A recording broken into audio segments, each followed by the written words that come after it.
یہ جو اینکر حضرات آپ کو روز فرماتے ہیں ٹی وی پہ وی لاگ پہ کہ عمران خان کل جا رہا ہے، پرسوں جا رہا ہے، یہ ہو رہا ہے، وہ ہو رہا ہے، آئی ایس آئی کے چیف نے 3 دفعہ میٹنگ کی ہے، 4 دفعہ میٹنگ کی ہے، صدر کے ساتھ میٹنگ کی ہے، بس یہ تو جا رہا ہے۔ یہ 18 مہینے سے ہم کہانی سن رہے ہیں۔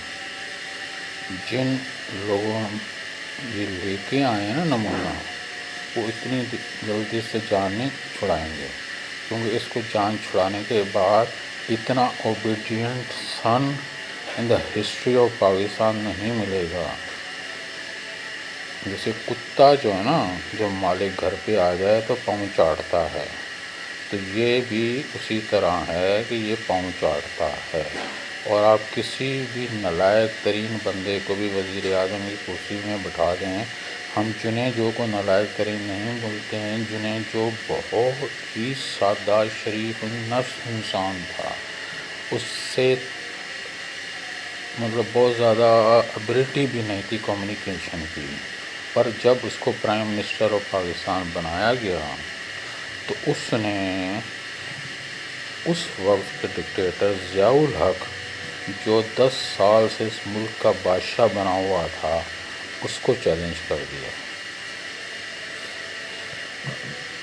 تو یہ کرسی ایسی ہے کہ جب آدمی بیٹھتا ہے تو وہ بھی سوچتا ہے کہ وہ اپنے اختیارات استعمال کریں، پر آپ اگر ایک ایسے آدمی کو بٹھا دیں جس کو نہ خارجہ پالیسی کے لیے مشورہ کیا جاتا ہے، نہ لاک ڈاؤن کے لیے مشورہ کیا جاتا ہے، نہ کسی اور چیز سے مشورہ کیا جاتا ہے، بس جسٹ فیصلہ ہوتا ہے 3-4 جنرلز کے درمیان اور وہ امپلیمنٹ ہو جاتا ہے۔ کیا جنرل باجوہ بتانا پسند کریں گے کہ ان کا ایکسٹینشن لیٹر ان کے پاس ہے؟ نہیں۔ کیا پاکستانی کورٹ سے بتانا چاہیں گی کہ ان کے پاس انصاف صرف لوور لوگوں کے لیے ہے، chief of the army staff Imran Khan کے لیے نہیں ہے؟ اگر ثاقب نثار عمران خان کا یار تھا، جسٹس اس کے بعد والا اس کا یار تھا اور انہوں نے صادق امین قرار دے دیا تھا، تو آپ ایک 7 رکنی بینچ بنائیں اور اس کی 1 سال کی اسٹیٹمنٹ، 6 مہینے کی اسٹیٹمنٹ، 3 مہینے کی اسٹیٹمنٹ لے لیں اور اس اسٹیٹمنٹ کو آپ لیبارٹری سے ٹیسٹ کرا لیں کہ وہ صحیح ہیں یا غلط ہیں۔ اگر وہ صحیح ہیں تو یہ نہ صادق رہا نہ امین رہا، یہ جھوٹا ہے۔ اور نبی پاک صلی اللہ علیہ وسلم نے فرمایا، میری امت زنا کر سکتی ہے، چوری کر سکتی ہے، ڈاکے ڈال سکتی ہے، پر جھوٹ اور منافق نہیں ہو سکتی ہے۔ اس میں یہی 2 کوالٹیاں ہیں۔ تو دوبارہ بینچ لگا کے کم سے کم اس نے جو اپنے پر صادق اور امین کی لسٹ آپ لوگوں نے سپریم کورٹ والوں نے لگائی ہے، وہ تو نکال لیں نا، نہیں تو اللہ کے پاس جواب دینا پڑے گا۔ کتنے دن جئیں گے آپ، کتنے دن چلیں گے، کوئی پتہ ہے آپ کو؟ نہیں۔ اسی طرح مولانا طارق جمیل کا ہے کہ سرپرائزڈ کہ 2 ارب 40 کروڑ روپیہ یوٹیوب چینل سے انہوں نے کمائے ہیں، اور جب ایف بی آر نے ان سے اس کا ریکارڈ مانگا تو یہ گیم ہو گئی۔ اب آپ سوچیں کہ 2 ارب 40 کروڑ اس جگہ سے بیٹھ کے کمائے جاتے ہیں کہ جو حوثیوں کا چینل ہے، جس ان کے بارے میں سب کو منع کیا جاتا ہے۔ اللہ تعالیٰ نے بھی فرمایا کہ آپ ان سے لین دین نہ کریں، ان کے چینل سے کمایا جاتا ہے اور اس کو چھپایا جاتا ہے۔ اور اس سے کل ایک لیوش سے ہوٹل کی تصویر تھی، آئی ڈونٹ ٹرسٹ، پر تھی، لوگوں نے پوسٹ کی ہوئی تھی۔ وہ بنتے ہیں، بڑی گاڑیوں میں سفر ہوتے ہیں، بہت بڑے گھر میں رہتے ہیں۔ کیا حضرت عمر رضی اللہ تعالیٰ عنہ سے زیادہ امیر تھے؟ کیا ان خلیفہ ان سے زیادہ امیر تھے، جن کے دور میں تو کوئی زکوٰۃ لینے والا نہیں تھا، خزانے کے ڈھیر لگے ہوئے تھے، انہوں نے کیوں نہیں اپنے لیے اتنے بڑے بڑے محلات بنا لیے؟ حضرت عمر رضی اللہ تعالیٰ عنہ ساری زندگی ریت پہ سر کے نیچے اینٹ رکھ کے سوئے، وہ بھی اپنے لیے گھر بنا لیتے ہیں۔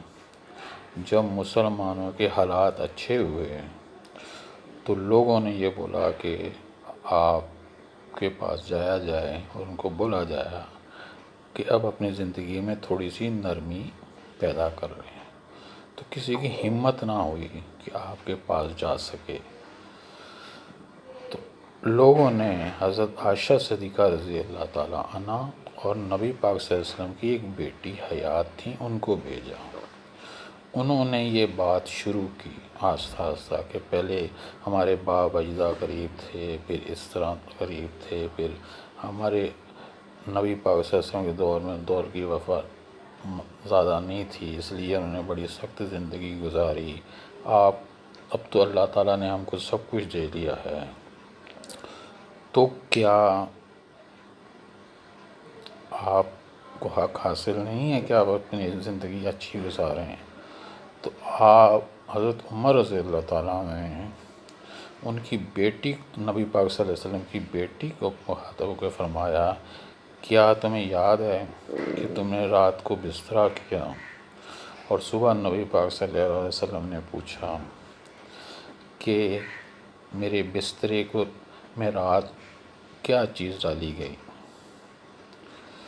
تو آپ ان کی بیٹی سے مخاطب ہیں، بیٹی آپ نے فرمایا کہ میں نے کوئی چیز فالتو نہیں ڈالی تھی، پر چادر کی تہہ ڈبل کر دی تھی۔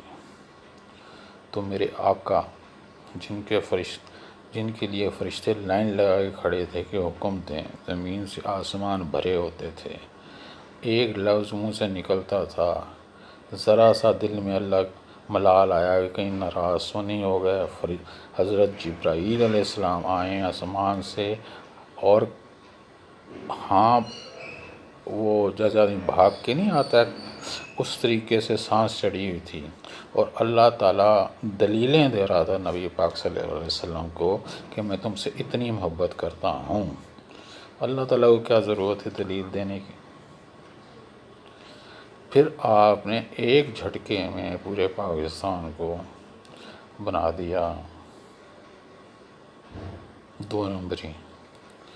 اب 22 کروڑ عوام آپ کو معاف کرے گی تو آپ معاف ہوں گے، جو میری دین کی نالج ہے۔ اگر ایک آدمی بھی معاف نہیں کرتا نا مولانا صاحب، تو اس کا حساب آپ کو دینا پڑے گا۔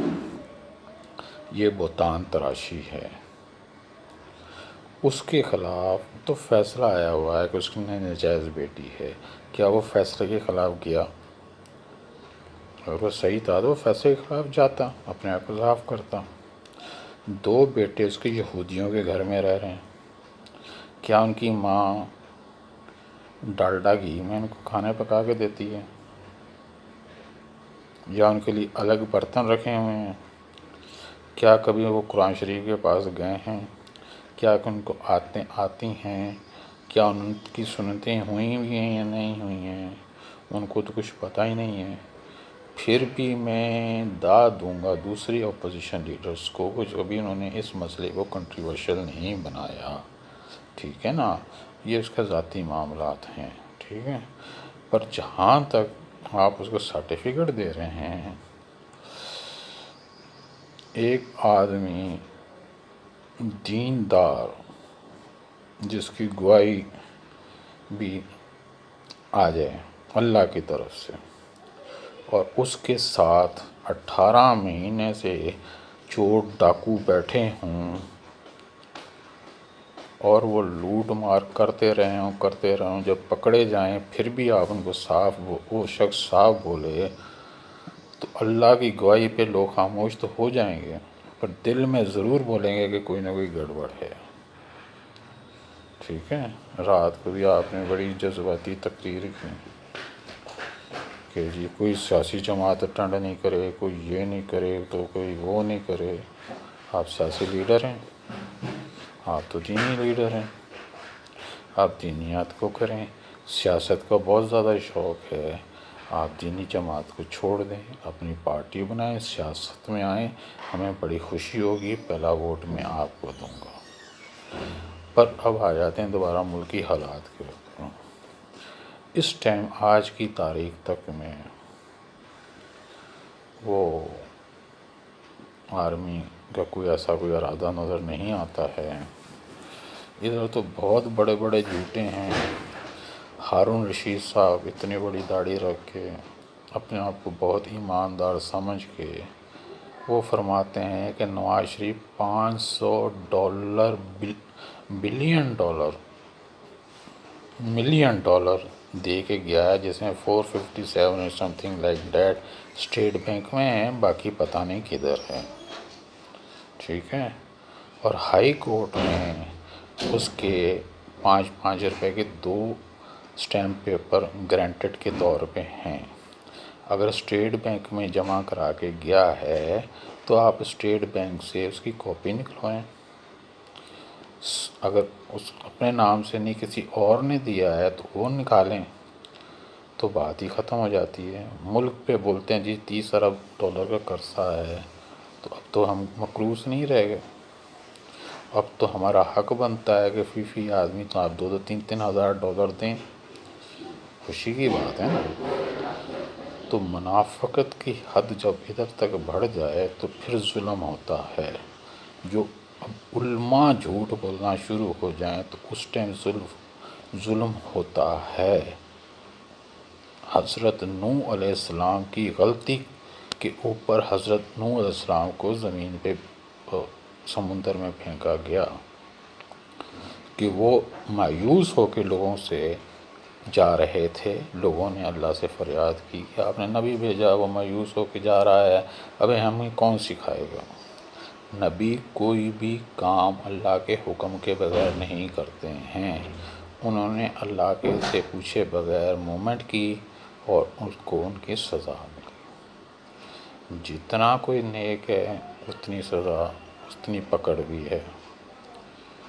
اور تاریخ بھری پڑی ہے کہ 90 سال آدمیوں نے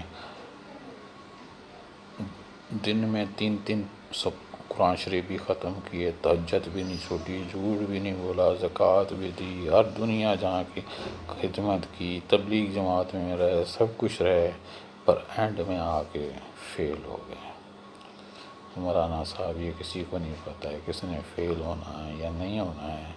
آپ سے ریکویسٹ ہے، ابھی بھی ٹائم ہے، آپ اس چکر گندے سے نکل جائیں اور اپنا تبلیغ کا کام جاری کریں۔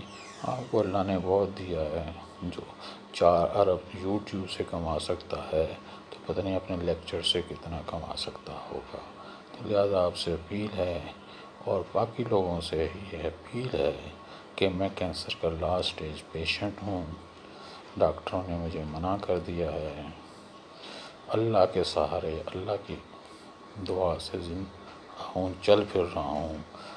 نوبل منتھ ہے، آپ میرے لیے دعا کیجئے، ایک دفعہ نہیں، جب بھی آپ دعا کے لیے ہاتھ اٹھائیں میرے لیے دعا کیجئے، اور میرے چینل کو سبسکرائب کیجئے، زیادہ سے زیادہ دیکھیے، میری حوصلہ افزائی کریے۔ Maybe I get some money in this stage۔ میں کسی کے سامنے ہاتھ پھیلانا نہیں چاہتا ہوں۔ I don't want to take money from anyone۔ اللہ آپ کو خوش رکھے، آباد رہے، سلامت رہے، خدا حافظ۔